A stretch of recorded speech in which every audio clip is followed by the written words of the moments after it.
তো এখন গোলামে বলতেছে, মালিক আমারে কিনছেন ঠিক আছে, কিন্তু আমি দিনের বেলায় ডিউটি করবো পুরাপুরি, রাতের বেলায় আপনার ডিউটি করতে পারবো না। গোলামে শর্ত দিছে মালিকরে। তো গোলাম ডাক দিয়া বলতেছে, মালিক যেহেতু রাতের বেলায় সময়টা আপনার আমি দিতে পারবো না, প্রতি রাতের বিনিময়ে আপনাকে আমি এক একটা করে স্বর্ণ মুদ্রা দিব। সুবহানাল্লাহ বলবেন না সবাই? গোলাম মানুষ যার স্থাবর অস্থাবর কোনো সম্পদ নাই, পেটে ভাত নাই, পিঠে কাপড় নাই, এই লোকটাই কয় প্রতি রাত্রে আপনাকে একটা স্বর্ণ মুদ্রা দিব। তখনই তো জিজ্ঞাসা করার দরকার ছিল, এই বেটা গোলাম বান্দির ফোলা, তুই টাকা পাবি কইয়া, তুই গোলামি করস, তুই আবার স্বর্ণ মুদ্রা আমার কোত্থেকে দিবি, এটা জিজ্ঞাসা করা দরকার ছিল না?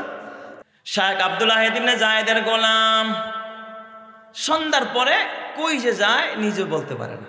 হঠাৎ এক লোকে আইসা একদিন, কয়েকদিন পরে, সপ্তাহখানিক পরে কয়, মিয়া আপনার গোলাম কই যায় জানেন? কই যায়? কয় সে তো যায় কাফন চুরি করতে। নাউজুবিল্লাহ জোরে কোন সবাই? এমনে চুরি করার যেই অপরাধ, কাফন চুরি করার ডাবল অপরাধ। মরা লাশ খুলে খুলে কাফন চুরি করে, এটা কি ছোটখাটো অপরাধ? অনেক বড় অপরাধ না? কিন্তু আব্দুল ওয়াহিদ ইবনে জায়েদ কয়, আমার তো যাচাই করতে হবে আসলে এই গোলামে কাফন চুরি করে কিনা, আমি গোপনে এটা তথ্য নিব। আব্দুল ওয়াহিদ ইবনে জায়েদ রাহমাতুল্লাহ আলাইহি গোলামের তথ্য নিতে চায়। সন্ধ্যার পরে গোলাম কোথায় যায়? গোলামের পিছনে পিছনে যখন হাঁটা আরম্ভ করছে, দেখতেছে গোলাম একটা জঙ্গলের ভিতরে, পাশে একটা কবরস্থান। গরিব মানুষ, যায় নামাজ নাই, গামছাড়া বিছায়া জঙ্গলের ভিতরে কেবলামুখী হইয়া নামাজে দাঁড়ায় গেছে। সুবহানাল্লাহ। তো শায়েখ আব্দুল ওয়াহিদ ইবনে জায়েদ ভাবছে যে এখন তো সন্ধ্যা রাত, এখন কাফন চুরি করলে মানুষ দেখে ফেলবে, এই জন্য নামাজের ভাব ধরছে। মনে হয় একটু পরে মনে হয় কাফন চুরি করতে যাবে। কিন্তু না না না, আল্লাহর বান্দা এমন গোলাম রাতের পর রাত তাহাজ্জুদের নামাজ পড়ে, দুই রাকাত করে নামাজ পড়ার মালিকের কদমে কান্দে। এবার মালিক চিন্তা করে, হায় হায়, ওরা আমার গোলাম রে চোর কয়, আমার গোলাম রে কাফন চোর কয়, অথচ আমার গোলাম কাফন চোর না, আমার গোলাম চুরি করে না, যারা আমার গোলাম রে চোর কয় ওরাই হলো সবচেয়ে বড় চোর। এবার মালিক চিন্তা করতেছে, হারে আমার গোলাম তো দেখি নামাজ পড়ে, তাহাজ্জুদ পড়ে কান্দে। যখন এই ফজরের কাছাকাছি সুবহে সাদেকের সময় আব্দুল ওয়াহিদ ইবনে জায়েদ দেখতেছে আমার গোলাম মালিকের কাছে হাত তুলে কান্দে আর কয়, মালিক গো, দুনিয়াতে তো আমার একজন মালিক আছে যার আমি সেবা করি, দিনের বেলায় তার গোলামি করতে হয় আল্লাহ, রাতের বেলায় তার সময়, তার কাছ থেকে সময়টা চাইয়া নিলাম তোমার গোলামি করার জন্য রব্বুল আলামিন। ওগো আল্লাহ, কিন্তু আমি তো আমার মালিকের সাথে ওয়াদা প্রাপ্ত, রাতের বিনিময়ে একটা স্বর্ণ মুদ্রা দিব, কিন্তু আমার তো স্থাবর অস্থাবর কোনো সম্পদ নাই, আমি স্বর্ণ মুদ্রা কই পাবো? আল্লাহ গো, মেহেরবানি করে তুমি আমার স্বর্ণ মুদ্রাটার ব্যবস্থা করে দাও। এই দোয়া করতে দেরি মালিকের দূর থেকে তাকায় দেখে আকাশ থেকে একটা সাদা কাপড়ে মোড়ানো স্বর্ণ মুদ্রা তার হাতের মধ্যে আইসা বসতে 1 সেকেন্ডও দেরি করে নাই। চিৎকার মেরে কন্না আল্লাহু আকবার।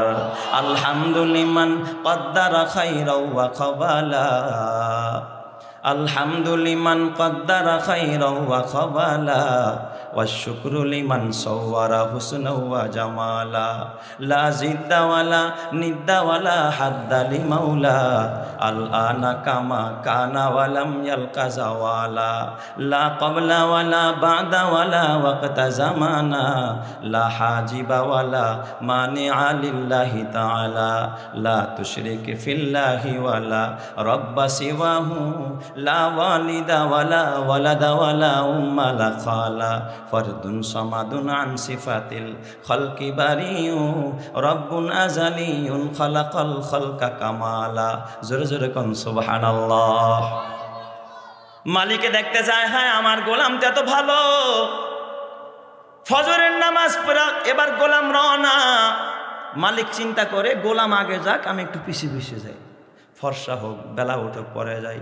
গোলাম চলে গেছে, এবার ফর্সা হয়েছে, বাহিরে বের হয়ে রাস্তায় গিয়ে দেখে রাস্তা চিনে না।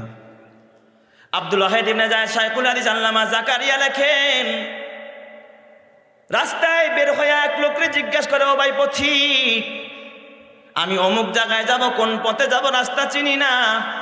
কয়টা আবার কোথায়? অমুক দেশের অমুক জেলার অমুক জায়গায়। আরে বাবা, এত দূরে আপনি?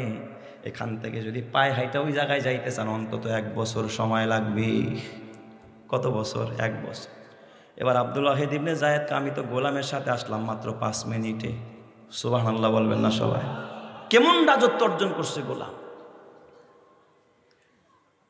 এবার আব্দুল ওয়াহিদ ইবনে যায়েদ কাঁদতেছে, গাছের নিচে বসে বসে কাঁদে। হঠাৎ তার তন্দ্রা আসছে, ঘুমায়া গেছে। কে যেন উপর থেকে ডাক দেয়া কয়, আব্দুল ওয়াহিদ ইবনে যায়েদ, চিন্তা করিস না, কাঁদিস না, আর কাঁদতে হবে না, তোর যাইতেও হবে না। আজকেও বিকেল বেলা তোর গোলামটা এই জঙ্গলে আসবে, আবার তুই তোর গোলামের পিছনে পিছনে রওনা করবি। কয়েক মিনিটের ভিতরে গোলামের সাথে গন্তব্যে পৌঁছায়া যাইতে পারবি। সুবহানাল্লাহ। মালিকের আবার আর বুঝতে বাকি নাই, আমার গোলাম কত বড় দামি। ঠিক গত রাতের মতো আজকেও ইবাদত করে। সুবহে সাদেকের সময় তাহাজ্জুদের টাইমে আবার মালিককে ডাক দেয়া, আল্লাহ, আমার তো দুনিয়ার একজন মালিক আছে রে মাওলা, দিনের বেলায় তার ডিউটি করি, রাতের বেলায় সময়টা আমার মালিককে দিতে পারি না। মালিকের সাথে আমার ওয়াদা, প্রতি রাতের বিনিময়ে একটা স্বর্ণ মুদ্রা আমার মালিকরে দিব। আল্লাহ তুমি ব্যবস্থা করে দাও। এই কথা বলতে দেরি আকাশ থেকে স্বর্ণ মুদ্রা তার হাতে আসতে দেরি নাই। সুবহানাল্লাহ। এই দৃশ্য দেখা মালিকের কলিজা নরম হয়ে গেছে। আয় আল্লাহ, আমার গোলাম তো এত বড় মালিক হয়ে গেছে যার কথা আসমানের মালিক শুনে, আর আমি তারে গোলাম বানায় রাখলাম। ঠিক মালিক তার সাথে সকালবেলা যখন আবার গেছে, এবার মালিক নিচে বৈশা গোলামরে চেয়ারে বসায়া দিছে। ডাক দিয়া কা, ও ভাই, তোমার এতদিন গোলাম বানাইছি, আমি ভুল করে ফেলেছি। যাও যাও, তুমি যেই মালিকের ইবাদত করো ওই রবের নামে তোমার আজাদ করে দিলাম, আর তুমি আমারে গোলাম বানায় নাও। আমি বাকি জিন্দেগি তোমার খেদমত করে খোদার জান্নাতে যাইতে চাই। এই যে শায়েখ আব্দুল ওয়াহিদ ইবনে যায়েদ তার খেদমত আরম্ভ করলো, আল্লাহর রাস্তায় বের হয়ে গেল। আল্লাহ পাক তাকে যুগের এ বাবা চিস্তিয়া তরিকার একজন গোড়ার দিকের বড় বুজুর্গ হিসাব আল্লাহ কবুল করে নিছে। জোরে কোন সুবহানাল্লাহ। এই জন্য আহলুল্লাহদের সাথে থাকলে, আল্লাহওয়ালার দিকে গেলে, আল্লাহওয়ালাদের কাছে গেলে, কোরআনওয়ালার কাছে গেলে আপনাকে আমাকে দামি বানায় দিবেন যিনি, তিনি কে? এই জন্য আল্লাহর কোরআনে কয়, ওয়াসারিউ ইলা মাগফিরাতিম মির রাব্বিকুম ওয়া জান্নাতিন আরদুহাস সামাওয়াতু ওয়াল আরদু আরদুহাস সামাওয়াতু ওয়াল আরদু উইদ্দাত লিল মুত্তাকিন।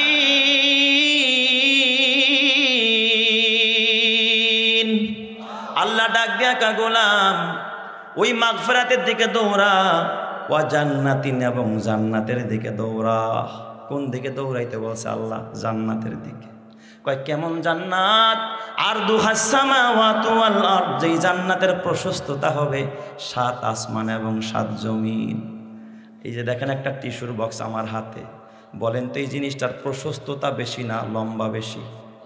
আল্লাহ কিন্তু এই আয়াতে জান্নাতের লম্বা বয়ান করে নাই, শুধু আরজ মানে প্রশস্ততা। প্রশস্ততা হলো 7 আসমান এবং 7 জমিন। তাইলে বলেন এই জান্নাত কত বড় হবে? জোরে কন্না আল্লাহু আকবার।